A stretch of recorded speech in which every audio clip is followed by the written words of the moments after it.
Viewers আসসালামু আলাইকুম। আমি লোকমান হোসেন আজকে আরেকটি লেসন নিয়ে আসলাম।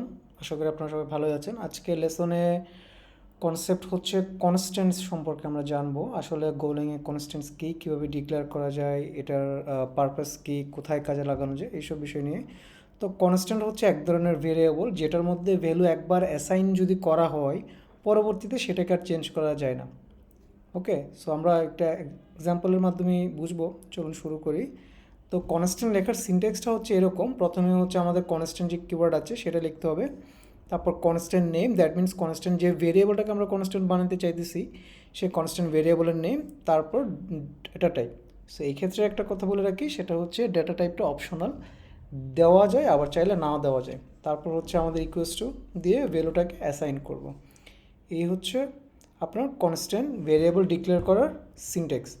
সো কনস্ট্যান্ট ভেরিয়েবল দুইভাবে ডিক্লেয়ার করা যায়, একটা হচ্ছে টাইপড আর একটা হচ্ছে আনটাইপড। সো প্রথমে আমরা হচ্ছে আনটাইপড যে এক্সাম্পলটা সেটা একটু দেখি। সেটা হচ্ছে আপনার constants are untyped unless they are explicitly given a type are at declaration. That means কনস্ট্যান্টটা যদি আমরা এখানে এক্সপ্লিসিটলি বলে দিতাম যে এজটা, যেমন এটা একটা ইন্টিজার টাইপের ভ্যালু, যেটা আমরা দেখে বুঝতে পারছি কনস্ট্যান্ট এজ ইকুয়ালস টু 12। 12টা একটা নাম্বার টাইপ বা ইন্টিজার টাইপের ভ্যালু, কিন্তু আমরা এখানে ইন্ট আপনার টাইপটা উল্লেখ করি নাই। সো এটা হচ্ছে আনটাইপড। তো আনটাইপডের কিছু সুবিধা আছে, তার মধ্যে একটা সুবিধা হচ্ছে আমরা যদি নিচের সেকেন্ড এক্সাম্পলটা দেখি, তাহলে আমরা কনস্ট্যান্ট দিয়ে দুইটা ভেরিয়েবলের মধ্যে দুইটা ভ্যালু অ্যাসাইন করেছি, যার মধ্যে প্রথমটা হচ্ছে স্ট্রিং টাইপের ভ্যালু আর সেকেন্ডটা হচ্ছে আপনার নাম্বার টাইপের ভ্যালু। কিন্তু এটা যদি আমরা আসলে আপনার টাইপ ডিক্লেয়ার করতাম তাহলে এই সুবিধাটা পেতাম না। কেন পেতাম না সেটা আমরা দেখব। তো টাইপড কনস্ট্যান্ট হচ্ছে কি, কনস্ট্যান্ট আর typed when you explicit specify the type in the declaration. That means যখন আমরা এই যে কনস্ট্যান্ট নেম এবং স্ট্রিং এটা এক্সপ্লিসিটলি আমরা বলে দিছি যে এই নেম যে ভেরিয়েবলটা সেটা টাইপ হচ্ছে স্ট্রিং, তখন হচ্ছে এই আপনার এটা হচ্ছে টাইপড। আর এজের ক্ষেত্রে আমরা বলে দিয়েছি ইন্টিজার দিয়ে কত 12। সো আমরা যদি এখন এইখানে যদি খেয়াল করি তাহলে আমরা এখানে কনস্ট্যান্ট দিয়ে এর আগের এক্সাম্পলে যেভাবে দুইটা ভেরিয়েবলকে মানে দুটো ডিফারেন্ট টাইপের ভেরিয়েবল আমরা এক লাইনে ভ্যালু অ্যাসাইন করছি, আমরা কিন্তু চাইলে এটা এখানে করতে পারবো না, কারণ এখানে দুই টাইপের ভেরিয়েবল। সো এটাই হচ্ছে আসলে টাইপড কনস্ট্যান্টের অসুবিধা বা সুবিধা বলা যায়, ইউজ কেসের উপর ডিপেন্ড করে এটা। সো আমরা যদি একটা এক্সাম্পল দেখি, যেমন হচ্ছে এই যে কনস্ট্যান্ট নেম নিলাম, আমি এখানে আনটাইপটি ইউজ করছি সুবিধার জন্য, কারণ শর্টকাট হয়। সো কনস্ট্যান্ট নেমে রাখলাম হ্যারি পটার, তারপর স্মাগল ফলস, মানে কিছু ভেরিয়েবল নিয়ে তার মধ্যে ভ্যালু অ্যাসাইন করছি এবং ওই ভ্যালুগুলো প্রিন্ট করলাম, সাথে তাদের টাইপও প্রিন্ট করলাম। দেখুন এখানে যে ভ্যালুগুলো আছে সেগুলো অটোমেটিকলি কিন্তু আপনার টাইপড, মানে যে টাইপটা আছে সেটা কম্পাইলার অটোমেটিকলি ক্যাচ করতে পারছে। লাইক প্রথম যে নাম সেটা কি স্ট্রিং হিসেবে নিছে, পরেরটা ফলস, দ্যাট মিনস বুলিয়ান টাইপের, সে বুল হিসেবে ডিক্লেয়ার করছে, এবং লাস্টেরটা 12 যেটা ছিল সেটা হচ্ছে ইন্টিজার টাইপের ডিক্লেয়ার করছে। দ্যাট মিনস কম্পাইলার অটোমেটিকলি আপনার ক্যাচ করে নিছে যে এটা কী টাইপের ভেরিয়েবল। সো আরেকটু যদি বুঝি, লাইক এখানে এখন আমরা আসবো হচ্ছে কনস্ট্যান্ট যে ভেরিয়েবল আছে সেটাকে কেন কনস্ট্যান্ট বলি। এটার আসল যে কারণ সেটা হচ্ছে ওয়ান্স একবার যদি আমরা কনস্ট্যান্টে কোনো একটা ভ্যালুকে অ্যাসাইন করে ফেলি, এর পরবর্তীতে আমরা যে আর সেই ভ্যালুটাকে চেঞ্জ করতে পারবো না। যেমন আমরা এখানে প্রথমবার কনস্ট্যান্ট যে নেম ভেরিয়েবলটা আছে তার মধ্যে হ্যারি পটার রাখার পরে আবার সেম ভেরিয়েবলটাকে আপনার ভ্যালুটা চেঞ্জ করতে চাইছে অন্য একটা নাম দিয়ে, তখনই হচ্ছে আমাদের কম্পাইলার আমাদেরকে কী করলো, can not assign to name declared constant. That means এই যে আমরা কনস্ট্যান্ট ডিক্লেয়ার করছি সেটাকে আমরা আর নতুন করে ভ্যালু অ্যাসাইন করতে পারবো না। এছাড়াও যদি আমরা চাই যে প্রথমেই হচ্ছে কনস্ট্যান্ট একটা ভেরিয়েবলকে আপনার ডিক্লেয়ার করলাম, পরবর্তীতে এটার মধ্যে আমরা ভ্যালু অ্যাসাইন করব, তাহলে কী হবে, এই ক্ষেত্রেও কম্পাইলার এটা অ্যালাউ করবে না।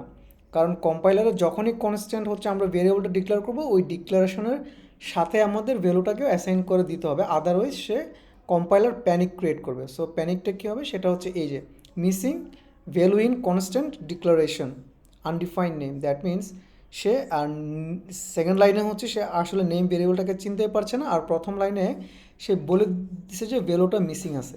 দ্যাট মিনস এই রুলসগুলো আমাদের মনে রাখতে হবে যে আমরা যখন একবার কনস্ট্যান্ট ডিক্লেয়ার করব, সাথে কনস্ট্যান্টের ভ্যালুটাকে অ্যাসাইন করে দিতে হবে, এবং আমরা পরবর্তীতে সে কনস্ট্যান্টের মান চেঞ্জ করতে পারবো না।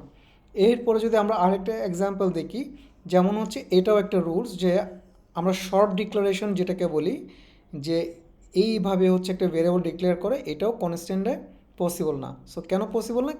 কারণ কম্পাইলার আপনার এরর প্যানিক করবে। সো প্যানিকটা দেখি, সেটা হচ্ছে এরর, সিনট্যাক্স এরর, আনএক্সপেক্টেড। এই যে শর্ট হ্যান্ড যে আমরা ভেরিয়েবল ডিক্লারেশন, সেটাকে সে আনএক্সপেক্টেড বলতেছে, সে শুধুমাত্র একটা ইকুয়ালস টু এক্সপেক্ট করতেছে। সো আমাদের যখনই হচ্ছে কনস্ট্যান্টের ভেরিয়েবল আপনার ডিক্লেয়ার করবো, তখন শর্ট হ্যান্ড ভেরিয়েবল ডিক্লারেশনের প্রয়োজন নাই, শুধুমাত্র কনস্ট্যান্ট দিয়ে ভেরিয়েবল নেম, তারপর শুধুমাত্র ইকুয়ালস টু দিয়ে আমরা যেই ভ্যালুটা সেটাকে অ্যাসাইন করে দিতে পারবো, দিলে কাজ হয়ে যাবে।